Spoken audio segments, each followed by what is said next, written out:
Olá, tudo bem com você? Novamente aqui, gravando o nosso vídeo do livro Ditadura da Beleza, Augusto Cury. É uma contribuição muito grande que Augusto Cury dá para nós, né? E esse livro é incrível. As histórias que ele traz é muito atual, mesmo ele sendo editado e distribuído em 2005. Então foi uma pesquisa muito antes, né, que ele fez. Mas muito atual, e a gente tem muito que aprender aqui, tem muita contribuição aqui para nós. E aí, continuando, né, o vídeo anterior, se você não assistiu, vale muito a pena você ver. Aliás, desde o começo, são histórias incríveis que ele traz, experiências de consultório, claro que ele muda nome de todo mundo, para não expor ninguém, mas muita contribuição para nós. E no capítulo anterior, nós tínhamos visto que Elizabeth, uma incrível administradora, gerente e secretária executiva de uma revista internacional, ela faz um evento internacional, um congresso internacional de moda. E aí, nesse dia, no próximo congresso, ela convidou o médico para estar junto, dando uma palestra sobre essa ditadura da beleza, esse PIB, padrão inatingível de beleza, falando sobre isso. E aí aconteceu esse congresso. Esse congresso tinha mais ou menos uns 700 participantes, onde existiam gerentes de revistas femininas importantes, jornalistas convidados, diretores de agências de modelo, gerentes de agências de propaganda e executivos das indústrias de cosméticos. Então, todos os setores que usam modelos para propagar o seu produto. E aí, começa o psiquiatra falando, ele e Falcão, que é um filósofo, seu amigo, e eles vão juntos dar essa palestra e falar sobre o que acontece com as mulheres, com os homens, nesse padrão inatingível de beleza, como isso afeta, como isso fere, como isso é e representa para as pessoas que estão por trás dessa fábrica toda de produção aí de propaganda. Então ele começa o seu discurso dizendo que eles esperavam que no século XXI as pessoas estivessem muito mais bem resolvidas, com a sua autoestima mais estabelecida, por conta inclusive de toda a disponibilidade de produtos, cirurgias, conhecimento, né? E esses recursos todos que mulheres e homens têm para estar bem, para estar melhor, para estar mais saudáveis, com o seu corpo mais atualizado e mais feliz com tudo que criou com o seu corpo. Mas muito pelo contrário, eles, né, relatando que estão diante de homens e mulheres angustiados, desiludidos e frustrados por conta de não conseguir atingir o que essas pessoas conseguiram. Mas elas não conseguem entender os bastidores dessas pessoas, elas não estão nos bastidores, não é atingível para nós. E isso já começa a causar um desconforto na plateia, que depende muito desse padrão, certo?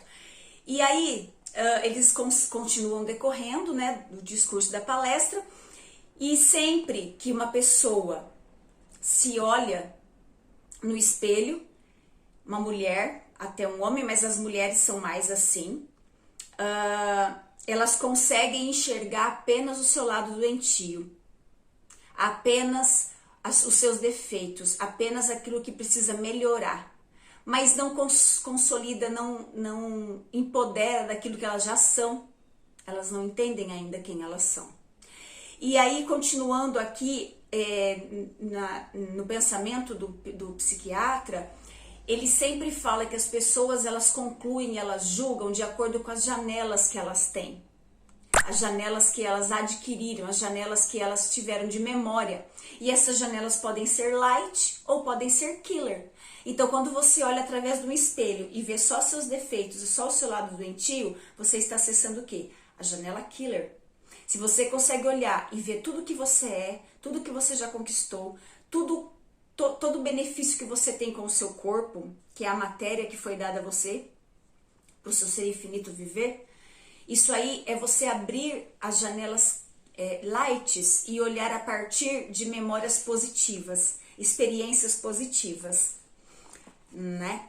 E essa tortura que essas mulheres vivem causam nelas um aprisionamento emocional forte, grande, um abismo emocional, uma masmorra emocional onde as pessoas não conseguem acessar outras coisas e outras possibilidades. E com tudo isso, ele vai discorrendo sobre que a pior ditadura que uma pessoa pode viver é aquela que ela vive por dentro. Nós vivemos num Estado democrático cujo direito fundamental é o direito de defesa. Então eles fizeram umas pesquisas para que as mulheres pudessem se defender sobre essa ditadura imposta, que é a ditadura interior, que elas mesmas se colocam.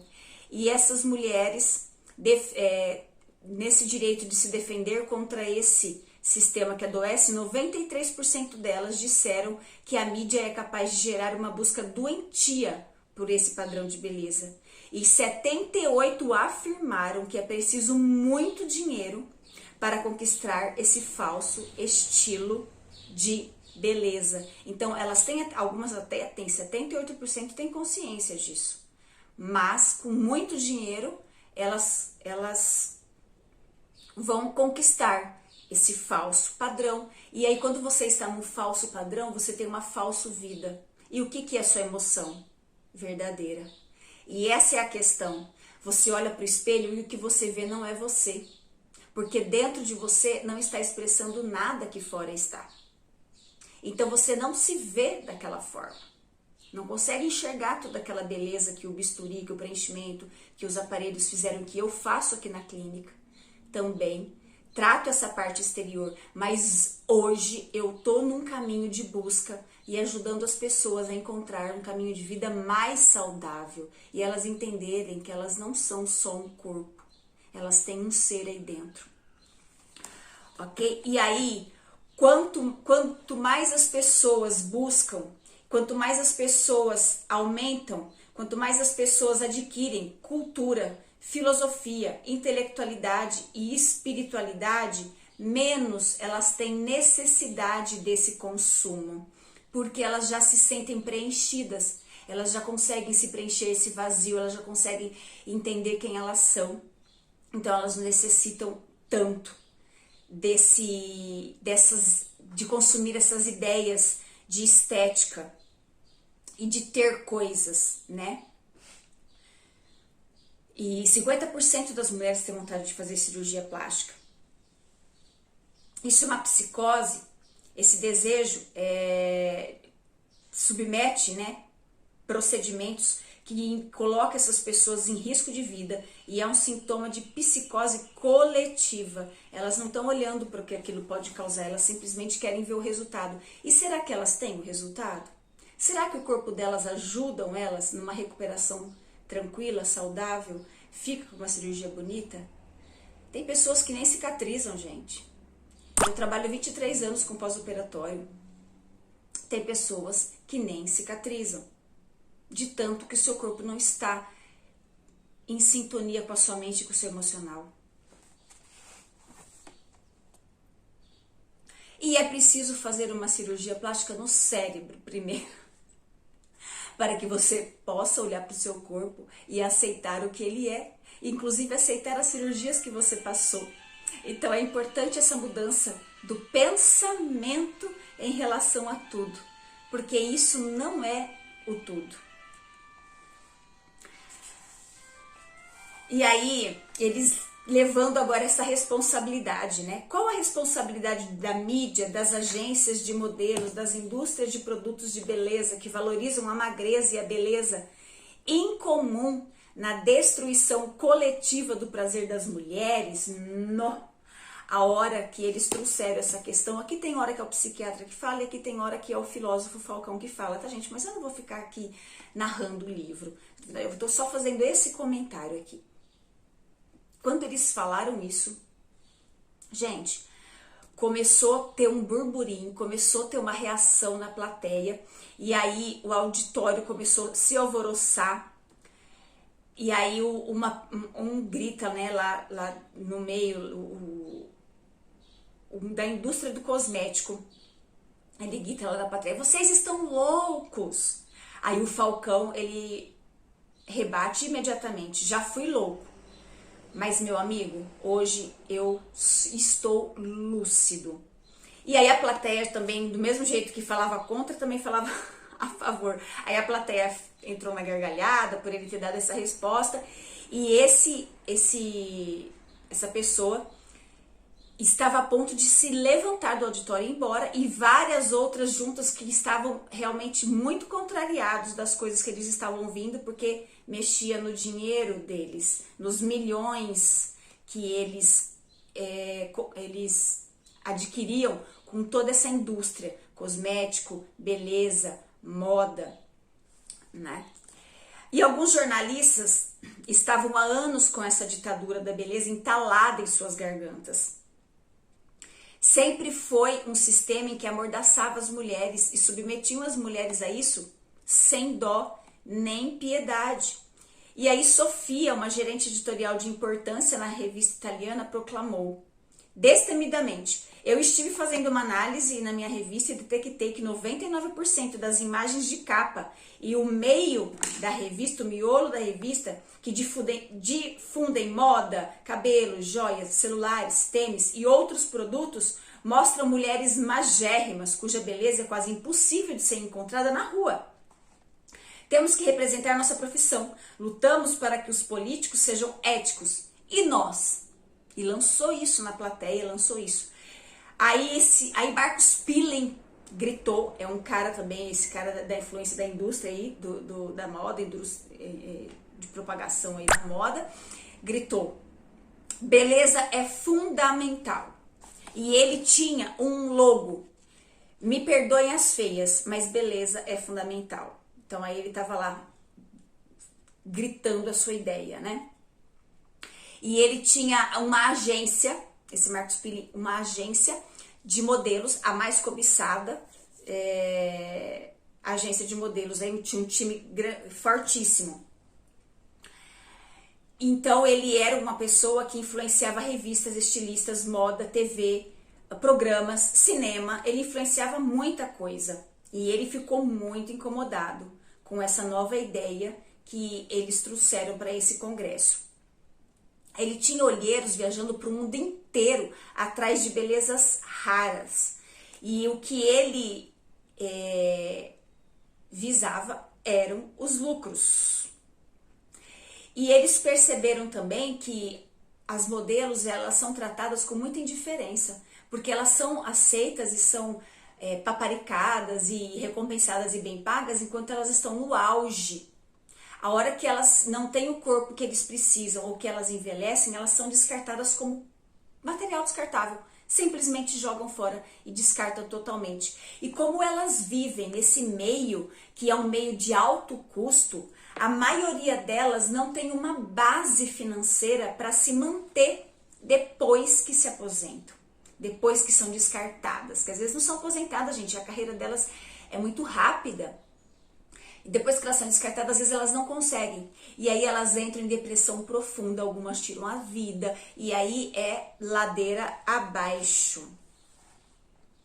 E a plateia ficou muito agitada com essa atitude desse Marcos, e aí eles começaram a um burburinho, né, com todos em volta ali.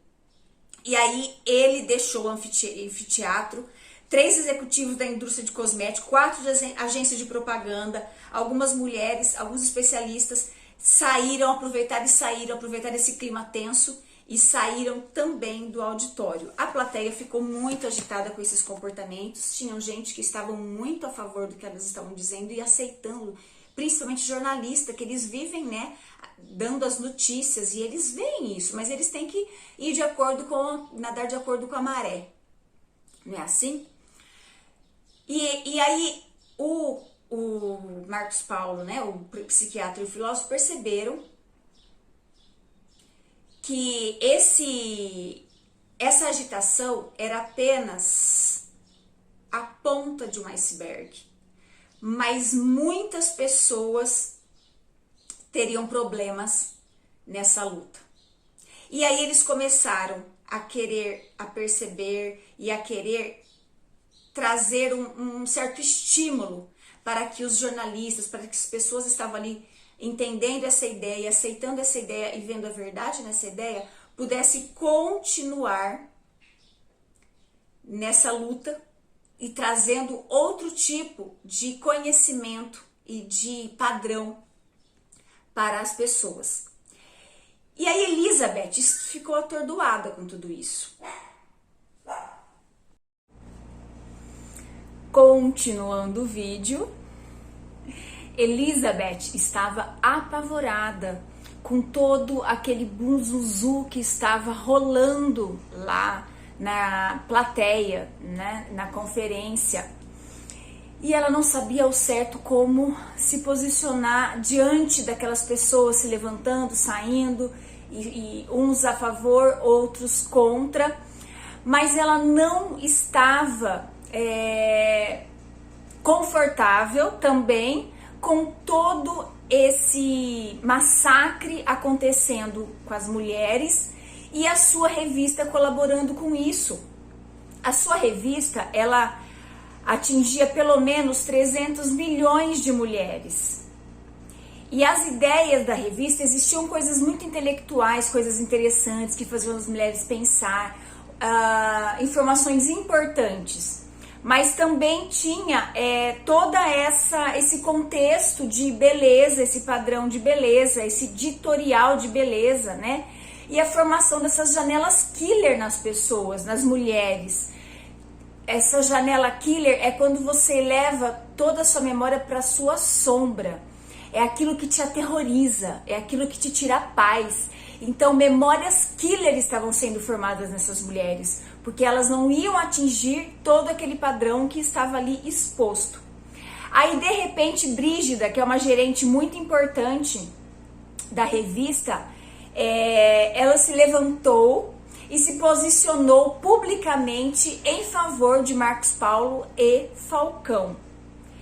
E aí ela falou sobre não importava o nome dado a essa síndrome, mas ela afirmou que essa ideia tinha fundamento, porque ela tinha pesquisas com 200 modelos que mostravam que 20% dessas modelos sofriam de anorexia, 15% de bulimia e 30% tinham crises depressivas. Então, praticamente todas as modelos tinham alguma coisa que tiravam elas da sua verdade, da sua realidade, de quem ela é, da sua identidade. E aí ela continua, pasmem, quase todas elas estão insatisfeitas com o seu corpo, entende? Nem elas aceitam quem elas são. Então, o que sobrará para o restante das mulheres se essas perfeitas, que ditam regras, que ditam moda, que ditam perfis, estão mendigando por autoestima? E aí, Falcão, inspirado nessa palavra de Brígida e já aproveitando, né, isso, aí ele continuou falando sobre os estilistas, que também lançam medidas muito improváveis para as mulheres, para que elas usem as roupas para os desfiles. Não tem como caber naquelas roupas que eles colocam. Então ele continua falando e ressaltando que sempre existiu um padrão de medidas.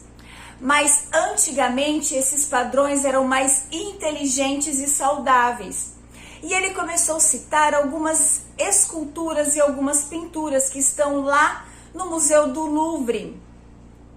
Aí ele falou sobre Vênus de Milo, uma escultura entalhada em mármore no ano de 100 a.C., a deusa do amor. Era um protótipo da formosura na época helenística, quadris, barrigas, rosto bem arredondado. Refletia uma indecifrável beleza.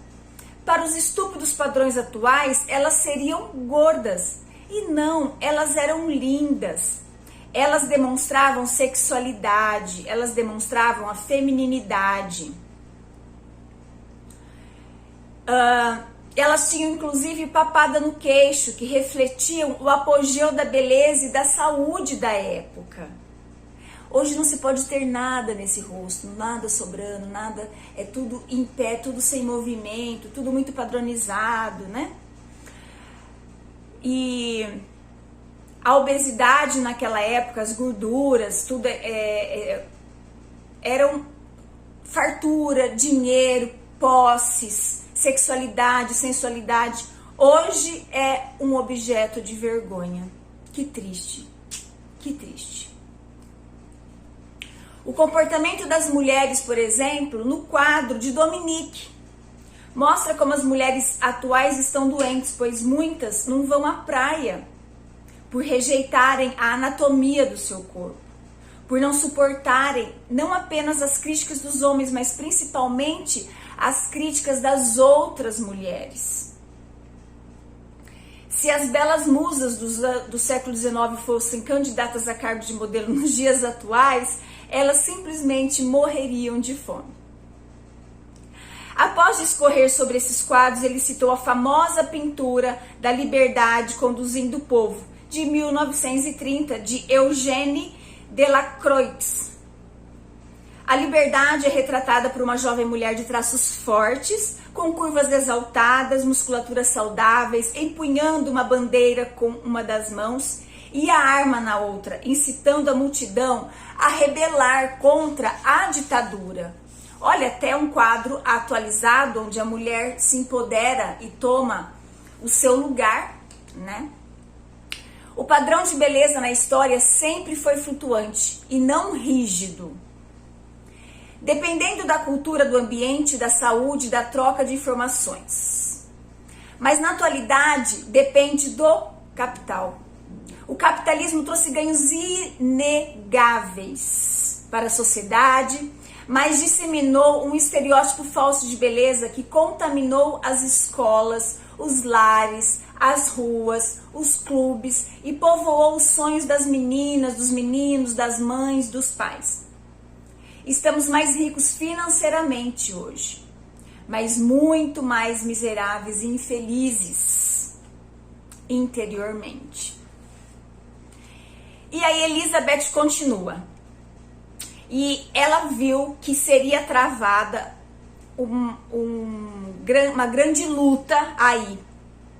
E que ela teria que encorajar as mulheres a sobreviverem nos obstáculos grandes que elas teriam pela frente, principalmente a sua equipe de trabalho.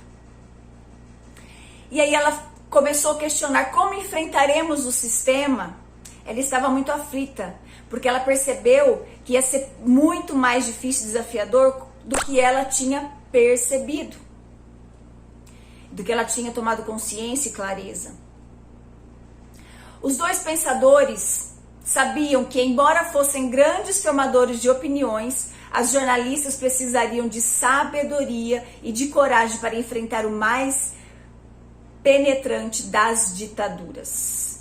Pela amostra das pessoas que saíram explodindo de raiva do Congresso, os riscos seriam intensos e imprevisíveis. E diante disso, Marco Paulo e Falcão decidiram prolongar mais 10 minutinhos da palestra deles e encorajar essas mulheres a enfrentar tudo isso, contando a história do grande sábio, mestre Jesus Cristo. E aí ele começou falando assim: queriam encorajá-las com uma história de alguém que correu todos os riscos para proteger as mulheres, para dar status de seres humanos. Num estado de sublime abstração de sua inteligência, Falcão falou, as mulheres frequentemente foram solicitadas, controladas, diminuídas e tratadas como subhumanas, mas nas diversas sociedades. Todavia, houve um homem que lutou sozinho contra o império do preconceito. Ele foi incompreendido, rejeitado, excluído, mas não desistiu de suas ideias. Ninguém pôde pará-lo. E aí ele começou a contar um caso de quando Jesus estava dando os seus discursos, explicando, fazendo suas parábolas, ensinando o povo. E aconteceu que houve uma infração. Uma mulher adúltera foi pega no flagrante ato de adultério. É claro que o homem que estava com ela deu no pé e sobrou para ela. A cena inesquecível ficava gravada na mente e perturbava a alma para sempre. Porque essa mulher foi arrastada em praça pública, levada até Jesus. E voltando um pouquinho lá na história, as pessoas que eram contra o que Jesus estava falando, o que Jesus estava ensinando, queriam pegá-lo de alguma forma. E aí, eles, quando pegaram essa mulher, eles pensaram, vamos levá-la até Jesus. Porque se ele pedir para apedrejá-la, ele estará indo contra o amor que ele prega. E se ele pedir para absolvê-la, ele estaria contra a lei. E Jesus não poderia se posicionar de forma alguma, de nenhum desses jeitos, de nenhuma dessas maneiras. E aí então chegaram com essa mulher diante de Jesus. E Jesus sempre buscando a igualdade de todos os sentidos, de todas as pessoas. E aí chegou com essa mulher e contou a história para Jesus, foi pego em flagrante adultério e tal. O que devemos fazer com ela? E Jesus abaixou sua cabeça, começou a escrever na areia da praia. Com toda a sabedoria, Jesus já tinha percebido ali que algo estava acontecendo. Por que levar até ele? Era lei, todos sabiam, a mulher seria apedrejada e ponto final. Não tem o que fazer sobre isso. Então ali estava acontecendo algo. Ele acessando toda a sua sabedoria, que nós também temos, mas não acessamos. Não fazemos downloads. Não conhecemos os drivings, os códigos para acessarmos. Ele tinha tudo isso. E ele fazia os downloads. E aí ele olhou e quando as pessoas que apedrejavam começavam a apedrejavam várias de uma vez só, porque os líderes, religiosos, das leis, da época lá, eles eram os primeiros a apedrejar e depois o povo terminava o serviço. Mas eles apedrejavam de uma vez, então de uma cacetada só a pessoa já levava aquele monte de pedrada. E aí, Jesus, sabendo disso, olhou para a multidão olhou para os acusadores que estavam ali querendo que ele tomasse alguma posição em relação a isso. Aí ele disse: se há alguém aqui que não tenha nenhum pecado, atire a primeira pedra. Abaixou a cabeça e continuou a escrever na pedra. Vocês percebem que ele entrou na pergunta, que é o que Axis sempre nos ensina.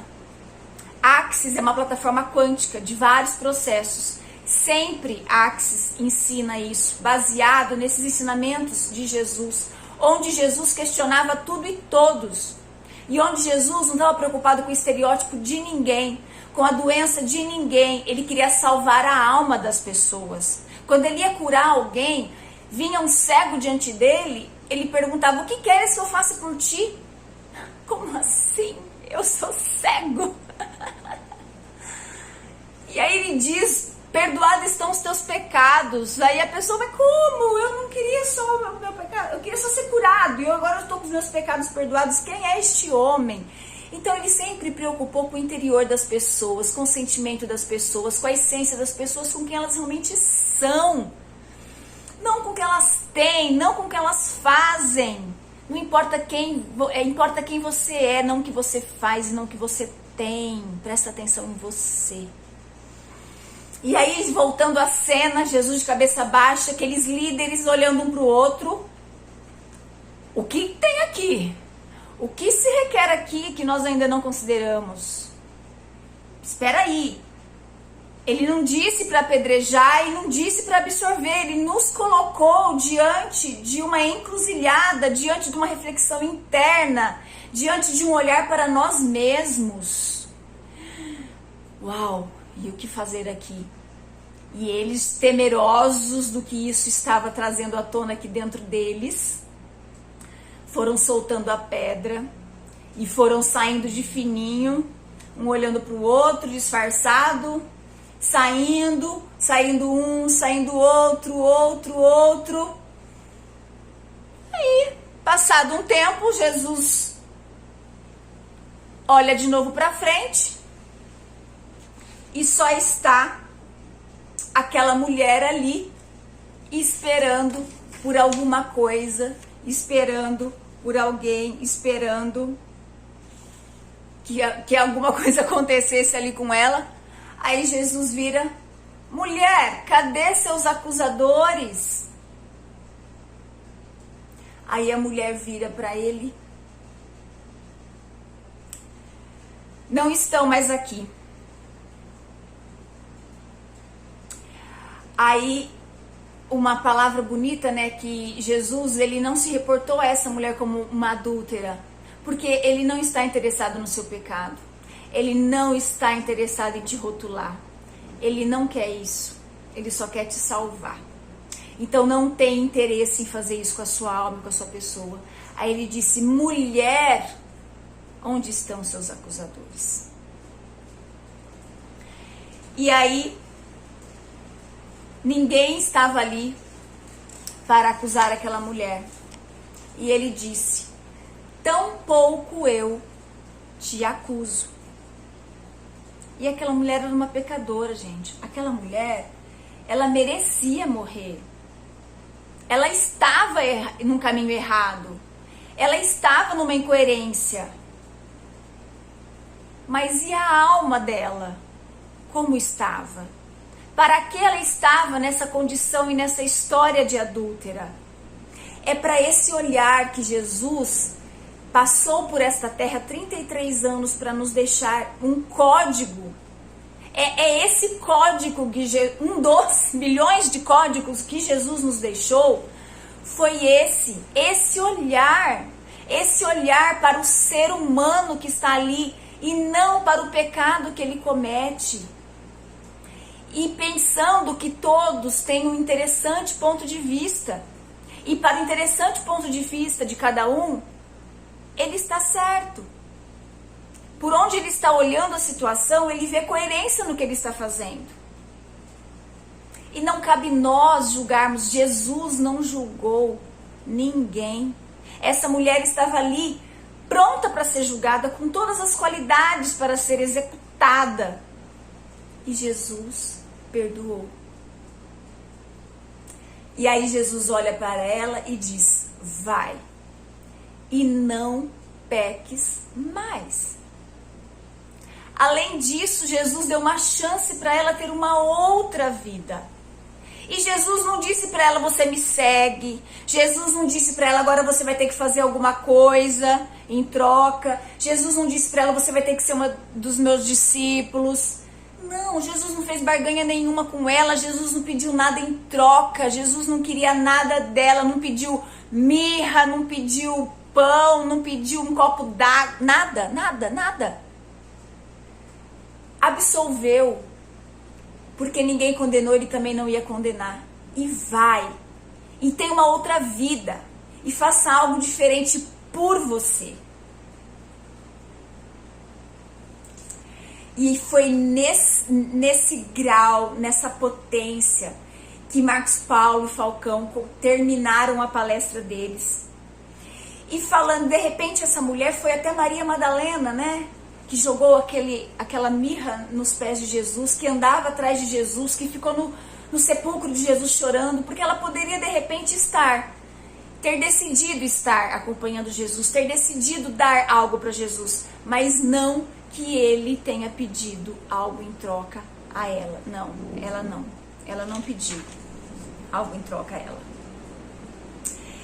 E aí, Elizabeth, com tudo isso, deu uma pausa, respirou fundo e disse: nós lutamos pelos nossos direitos ao longo da história, seguimos grandes conquistas, mas quando pensávamos que estávamos livres, surge uma ditadura que nos controla por dentro. Realmente precisamos fazer uma segunda revolução. Uma revolução contra o sistema que usa nossos corpos como mercadorias, sem respeitar nossa inteligência e dignidade, e nem as de nossos filhos e filhas. Sugiro a formação de um comitê de mulheres contra a ditadura da beleza. As mulheres aderiram em peso a essa proposta. E contudo, entretanto, todavia, Elizabeth estava certa nessa revolução, teve seus adébitos, mas seria árdua esta guerra. Jesus pagou com a sua vida e era um plano, tudo certo, estava tudo bem, era isso que tinha que acontecer. Ele entregou sua vida por todas as mulheres, por todos nós, pelos homens, pelas modelos, pelas anoréxicas, pelas pessoas que sofrem de depressão, de bulimia. Ele deu a sua vida, a sua alma, o seu espírito por todos nós. Mas Elizabeth estava ali numa trincheira bem pesada. As borboletas saíram do casulo e resolveram mostrar suas asas. No espaço do Congresso, elas voaram alto, com suavidade e poesia, mas lá fora os predadores as aguardavam.